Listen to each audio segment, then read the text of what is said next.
В эфире программа «Актуальное интервью», в студии Дарья Короленкова. Здравствуйте. Экспедиция передвижного североарктического лектория, стартовавшая в феврале на Ямале, достигла конечного пункта маршрута и прибыла в Якутск. Экспедиция путешествовала на машинах, не имеющих аналогов в мире: северобусе «Звезда ТВ-24» и вездеходе оперативного реагирования «Звезда Т-23». О новой инновационной технике мы сегодня поговорим. Наш гость в студии Александр Блохин, генеральный директор ООО «Звезда».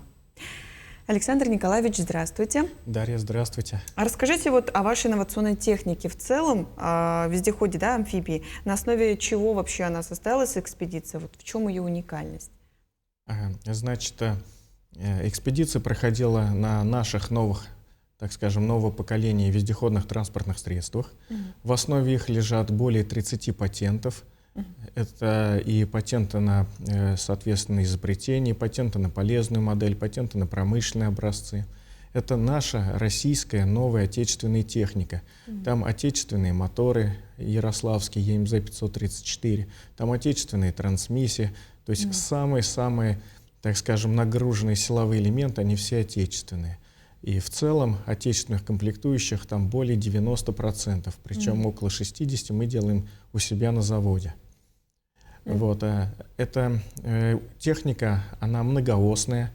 Машина одна представляет из себя, так скажем, четырехосную машину с количеством колес 8. То есть колесная формула 8×8. 8 колес и 8 из них ведущих. То есть это такая, можно сказать, большая техника. Ее иногда сравнивают с двухэтажным домом. То есть представьте себе, что она в высоту примерно 3,5 метра, в длину 10 метров и 3 метра в ширину. То есть вот небольшой такой, можно сказать, домик передвигается. Вторая машина, она чуть поменьше, она трехосная, но тоже достаточно внушительных размеров. В целом машина, которая четырехосная, она оборудована специальной мультимедийной системой. Там есть очки виртуальные до полной реальности. И все сделано так, чтобы можно было проводить лектории. То есть это своего рода рассказы для молодежи, для того, чтобы им показать, как у нас происходило развитие, вообще говоря, арктической зоны Российской Федерации, какие достижения у Российской Федерации, соответственно, какие проекты были, кто осваивал, в какие годы. То есть это очень масштабный проект. И самое главное, что он имеет такое социально-просветительское направление. Разгоняется, по-моему, до 90 км в час, да? Или да. Транспортные средства, они обладают уникальными свойствами.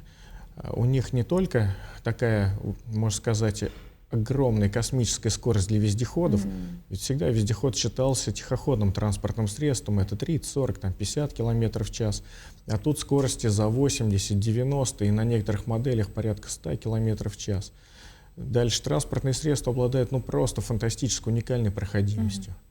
А плавность хода такая, что когда идешь по пересеченной местности, кажется, что ты находишься просто в каком-то таком корабле, судне. То есть плавность, она прям мягко идет, настолько комфортно. И это действительно покоряет. Это все стало возможно благодаря использованию, по сути, современных методов расчета, современных материалов, современных достижений, и, конечно же, очень большого опыта эксплуатации. То есть мы сами делаем вездеходы уже 1,5 десятка лет, а тот опыт, который используем, он более 90-летний. То есть это опыт, который передавался десятилетиями.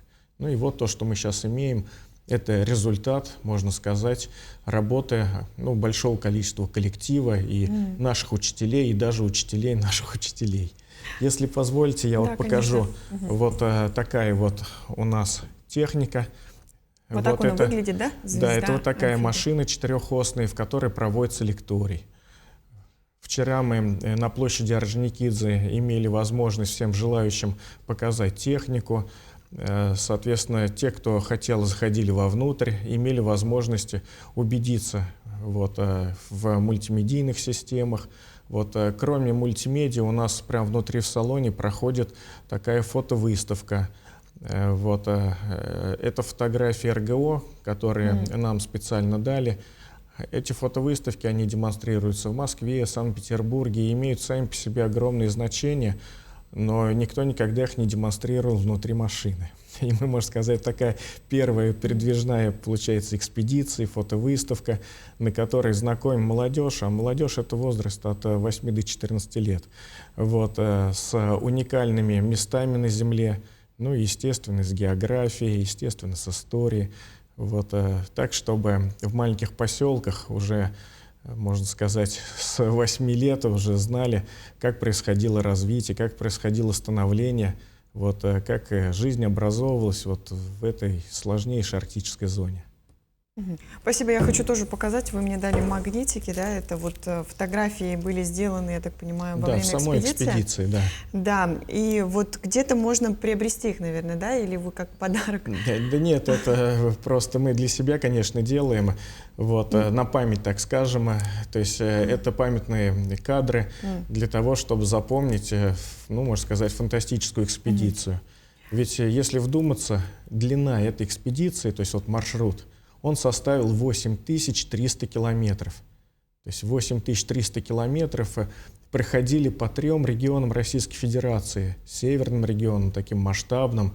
Это в первую очередь как бы Ямал-Ненецкий автономный округ. Вот, там, соответственно, экспедиция была в таких населенных пунктах, как Салехард, можно сказать, столица, да, Ямала, Лабытнанги, Ярсаля, Новый Уренгой, Тазовский поселок. Затем она плавно перешла на Таймыр. То есть это уже Долгано-Ненецкий автономный округ. Вот. Там экспедиция была в Дудинке, в Норильске. Отдельный выезд был на плато Путарана. То есть посетили озеро Лама, такое красивое. Есть место вот на плато Путарана. Вот. Затем, соответственно, маршрут следовал в поселок Хатанга, вот, в поселок Сандаска. Это вот все поселки, по сути, Красноярского края, вот, соответственно, на Таймыре. И уже оттуда экспедиция перешла на территорию Якутии, посетив Ерунг-Хая, Соскалах, вот, и далее Оленек, Удачный, Айхал, Мирный, вот, Вилюй, и, наконец, она оказалась экспедицией в Якутске. То есть, если вдуматься, 8300 километров тяжелейшего пути. То есть это не по асфальту, как можно подумать, ты по асфальту пройти 8000 достаточно тяжело. Вот, а местами это была тундра, местами практически в этот сезон никто не ходил. Вот, были участки, где на картах проложены зимники, и экспедиция предполагала, что там будут зимники, а по факту их не было. Вот, то есть вот такие были участки. Были в Пурге с нулевой видимостью.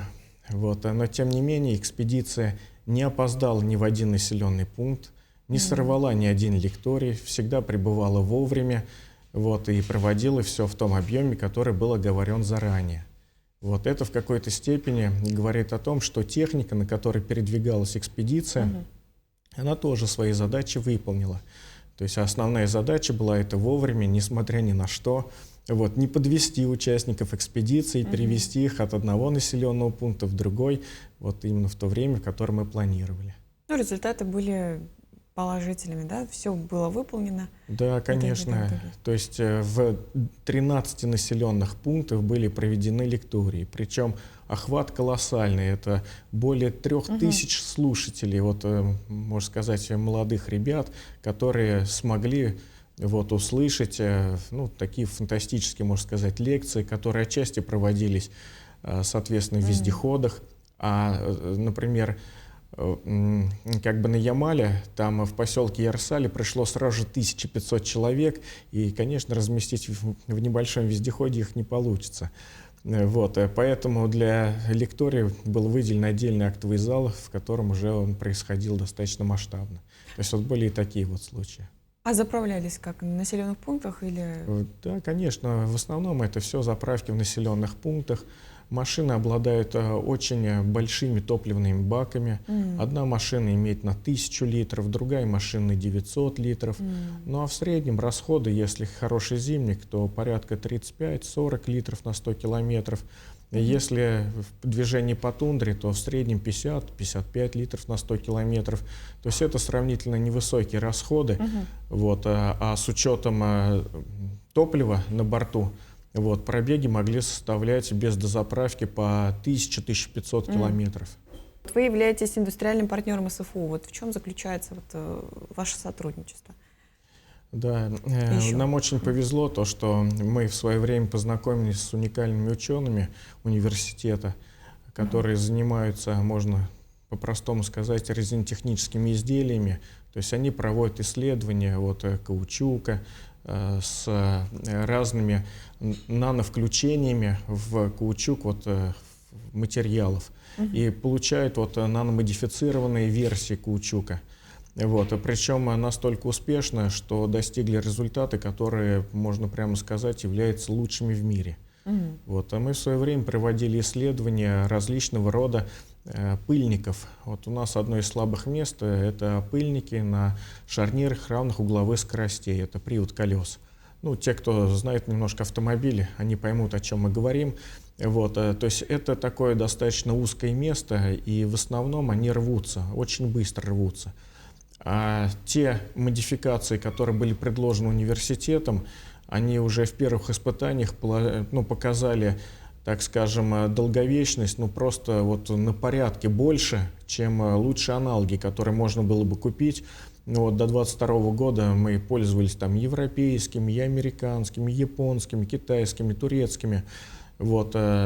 Все они не идут ни в какое сравнение с тем, что предлагают ученые из Северо-Восточного федерального университета.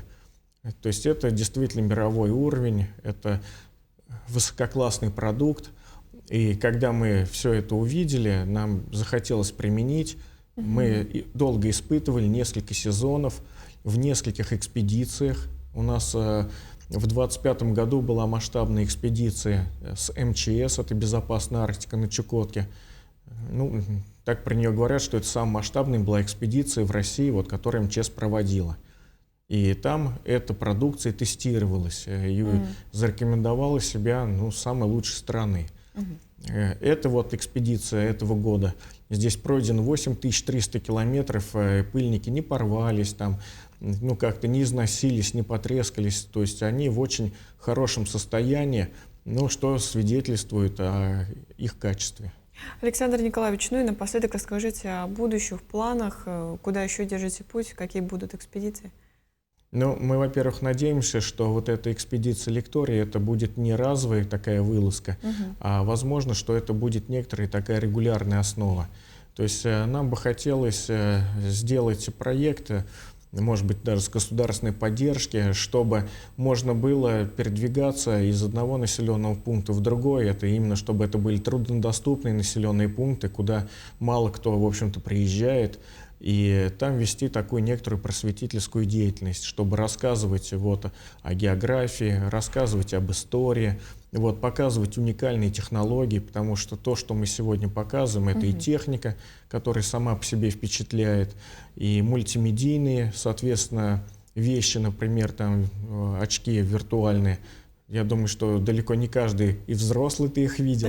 Тут, соответственно, дети их одевают, они смотрят, знакомятся с технологиями. И, конечно, это наша история, которая у нас просто огромная. Ее только один исторический аспект, он может занимать большое количество в лекционных курсах. И сейчас у нас лекторий был всего несколько, например, часов в каком-нибудь поселке, 3, 4, 5 часов. Самые длинные – это до 12 часов. А если запланировать целенаправленно такие экспедиции, то можно в поселок приезжать на несколько дней. Александр Николаевич, спасибо, что сегодня к нам пришли. Действительно было интересно. Думаю, успехов вам хочется пожелать в будущем. Спасибо вам большое за приглашение. Я напомню, это была программа «Актуальное интервью». До встречи в эфире.